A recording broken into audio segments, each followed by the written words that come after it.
নমস্কার। আজকে মূলত আপনাদের সাংবাদিকদের ডাকার উদ্দেশ্য একটাই যে আমাদের এই 10ই মার্চ যে একটা কর্মসূচি কলকাতার ধর্মতলায় যে তার যে প্রস্তুতি সবার রাজারহাট চৌমুহনীতে হয়েছিল 3 তারিখ বিকেল 3টায়, সেটা আপনারাও জানেন, অনেক মিডিয়া বন্ধুরা জানেন।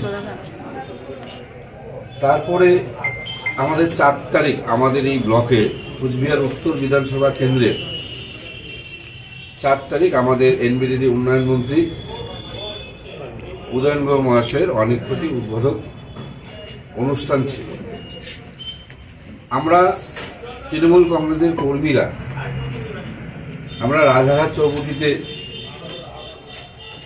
আমরা 1 তারিখ সকালে, 1 তারিখ না, এটা হচ্ছে আনুমানিক মাসখানেক আগে আমরা সকালবেলা রাজারহাটে জেলা সভাপতি ছিলেন, অঞ্চল সভাপতি ছিলেন, সাথে তৃণমূল কংগ্রেসের কর্মীরাও ছিল, গ্রাম পঞ্চায়েতের প্রধান, পঞ্চায়েত সমিতির সভাপতি, বিডিও সাহেবও ছিলেন, এসেছিলেন পরে। তা আমরা মানুষের কাছে পৌঁছাই যে মানুষের কি অসুবিধা। তো মানুষ আমাদের বলে যে ওই হাটটার পরিস্থিতি খুব খারাপ, রাজারহাট চৌমুহনীর যে হাট খোলার হাটটা, যেখানে সাধারণ মানুষের কর্মজীবন, তো সেই হাটটা তখন আমরা আশ্বাস দিই মন্ত্রীর সাথে কথা বলে যে এই হাটটা আমরা খুব তাড়াতাড়ি কাজ করব। তারই শুভ উদ্বোধন ছিল গতকাল 4 তারিখ। আমাদের মন্ত্রী, জেলা পরিষদের সভাধিপতি, পঞ্চায়েত সমিতির সভাপতি, সব সরকারি আধিকারিকরা শুভ উদ্বোধন করে আসেন। খাগড়াবাড়িতেও একটা ছিল, মধুপুরেও একটা ছিল। দুঃখের বিষয়, আমরা উদ্বোধন করে আসার পরই বিজেপির প্রার্থী, ঘোষিত প্রার্থী নিশীথ প্রামাণিক, উনি পাতলা খাওয়ার থেকে খাগড়াবাড়ি, রাজারহাট, কুন্ডিবাড়ি হয়ে এই রোডে যান। তার সাথে কর্মীরা ছিলেন। ভালো কথা, তাদের প্রার্থী আসছে, তাদের কর্মীদের উল্লাস হতেই পারে, তা নিয়ে আমাদের কোনো মাথা ব্যথা নেই। কিন্তু এটা কিরকম যে আমাদের মুখ্যমন্ত্রীর ছবি ছিঁড়ে ছবিটা পুড়িয়ে ওদের উল্লাস করতে হবে? আমরা তো কোনোদিনও ওদের ঝান্ডায় হাত দিতে যাই না, আমরা তো কোনোদিন ওদের প্রোগ্রামে বিরোধিতা বাধা আমরা তাকিয়েও দেখি না, কারণ ওদের কাছে তো কোনো কিছু বলার, সাধারণ মানুষের কাছে যাওয়ার মতন পরিস্থিতিই নেই। ওরা কি বলবে? 5 বছর হয়ে গেছে, 25 কোটি টাকা এমপি ফান্ডে কোথায় খরচ করলো, কি খরচ হয়েছে? এই উত্তর বিধানসভা কেন্দ্রে কোথায় একটা চাপাকল করেছে? আজকে আমরা গতকাল দেখতে পেলাম ওদেরই রাজ্যসভার সাংসদ অনন্ত রায় মহারাজ, নাকি মহারাজ বলে ডাকে, তিনি বলছেন যে স্বরাষ্ট্র প্রতিমন্ত্রী কথা দিয়ে কথা রাখে না। নিশীথ প্রামাণিক যিনি এমপি ছিলেন, একটা কথাও রাখেনি। এটা কিন্তু ওদের সাংসদদের কথা। জনবন্ধু যে চায় আমি ইস্তফা দিয়ে দিব, সেটা সাংবাদিক ভাইরা কিংবা কুচবিহারের জনগণ, রাজ্যবাসীও জেনে গেছে।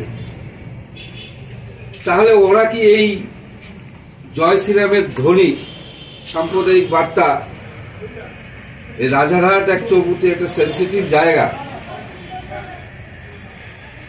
এই অঞ্চলটায় আর্ধেক হিন্দু আর্ধেক মুসলিম, আজ অব্দি একটা সংঘর্ষ হয়নি।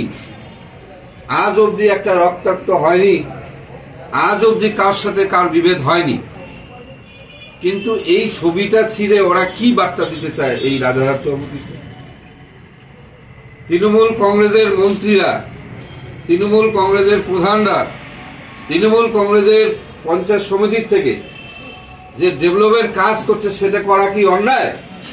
উন্নয়ন দপ্তরের মন্ত্রী ওই এলাকায় রাজারহাটের জন্য একটা হাট সেট করে দিচ্ছে, সেটা করা কি অন্যায়?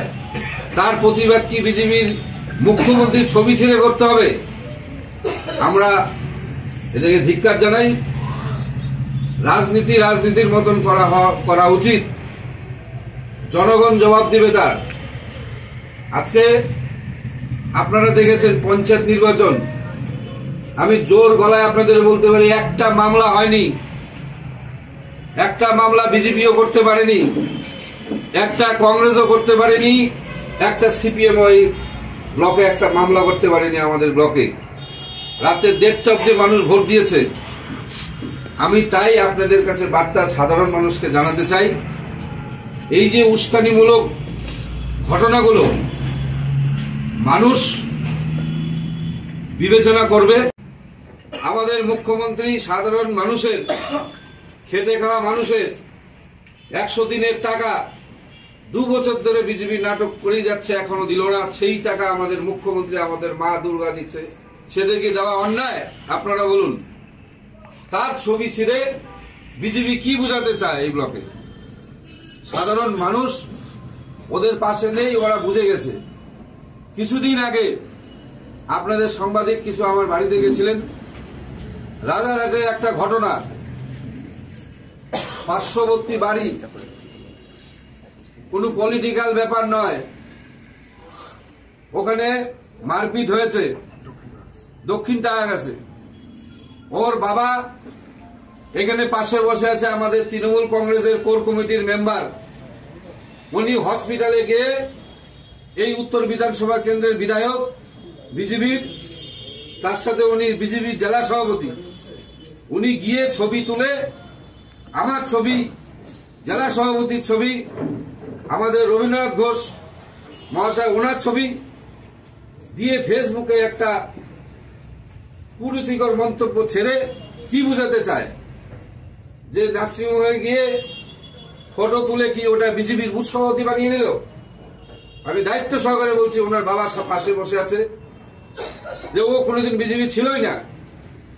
আমি আপনাদের সাংবাদিক বন্ধুদের বলবো, ওনাকে প্রশ্ন করুন। তারিখ ছিল 24 তারিখ, 24 তারিখ ছিল। সেদিনকে আমাদের একটা পঞ্চায়েতের পিকনিক ছিল,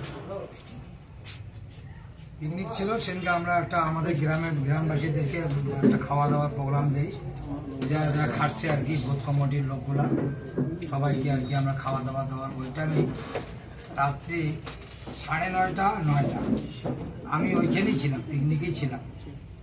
আমি একটা বুথের কোর কমিটির লোক, তৃণমূল কংগ্রেসের পুরোনো লোক। ওরকম টাইমে আমার কাছে খবর আসে যে তোমার ছেলেকে ওমর আলী মেরে ফেলে দিল। কোথায়? হাঁসের দোকানের সামনে। তারপরে তো আমি ওইভাবেই দৌড়াদৌড়ি করে চলে যাই। তার আগেই, আমি যাওয়ার আগেই গ্রামের ছেলেরা উঠে ওকে সিভিল হসপিটালে নিয়ে যায়। সিভিল হসপিটালে নিয়ে যাওয়ার পরে ওখানে তো অবস্থা ওরকমই। সিভিল হসপিটালে তো তারপরে বললো যে এখানে ক্রিটিক্যাল হয়ে গেছে, ধারানো অস্ত্র দিয়ে মারছে ওকে। মারার পরে ওর উপর দিয়ে বাইক উঠে নিয়ে গেছে। তারপরে ওই অবস্থা তো সেন্সলেস ছিল না, কুমাতে ছিল। তারপরে 72 ঘন্টা পরে ওনাকে গলায় ফুটা করে জ্ঞানটাকে ফিরাবার পরে এখন ও মোটামুটি সুস্থ আছে। ওমর আলী যে মারছে ও তো দুষ্কৃতী লোক, ও তো মার্ডার এর আগেও করছে। আমাদের তাহাগাছ দাদার অঞ্চলের পাশে এক কসাইকে মার্ডার করছে, আরো কয়েকটা কেস আছে ওনার। এটাই আপনাদের কাছে আবেদন। আপনার ছেলে কোন রাজনৈতিক দলে যুক্ত নাই? বিজেপি বলছে যে বিজেপির বুথ সভাপতি ছিল। না, আমাকে তো বলেনি, বা আমি তো জানি না।